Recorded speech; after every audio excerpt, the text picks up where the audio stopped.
একটা কথা আছে না, ডেকি স্বর্গে গে ওরা মানে। এই কথাটা বলার উদ্দেশ্য হইল, দেশে মসজিদ মাদ্রাসার চাকরি করছি, এলাকার সবাই জানে হুজুর, দাওয়াত তো খাইছি, অভাব নাই। আরে বিদেশ আইছি, বিদেশে মানুষের দাওয়াত দেয়, করতাম না কি কইছে, যতই না করি যে দাওয়াত খাইতাম না খাইতাম না খাইতাম না, তারপরে মানুষের দাওয়াত দেয়। দাওয়াতটা কই দিছে, পাশের মসজিদে, আমার পাশের এক মসজিদে, মানে পরিচিত এক মুয়াজ্জিন।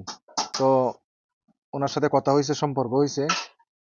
তা আজকে উনি ফোন দিছে, ফোন দিয়ে বলতেছে, ভাই আমার মসজিদে আপনার জন্য দাওয়াত রাখছি, আপনি আইসা দাওয়াত খেয়ে যাবেন। তো মাগরিবের সময় গেলাম, যাই দেখি অনেক বাঙালি, অনেকেই পরিচিত, অনেকের সাথে পরিচিত হইলাম, তো এই দাওয়াত খাইয়ে আসলাম। তো যাই হোক, এই কথাটা বলার উদ্দেশ্য হইলো, এই সম্মানটা কিন্তু আমার না, সম্মানটা হইলো এই টুপি পাঞ্জাবির। এই টুপি পাঞ্জাবির সম্মান, সম্মান কিন্তু আমার না। আমি যেন এই সম্মানটা বজায় রাখতে পারি, বিদেশ আসছি, যেন এই সম্মানটা টিকায় রাখতে পারি। সবাই আমার জন্য দোয়া করবেন, আমিও আপনাদের জন্য দোয়া করি। সবাই ভালো থাকেন, সুস্থ থাকেন। আল্লাহ হাফেজ।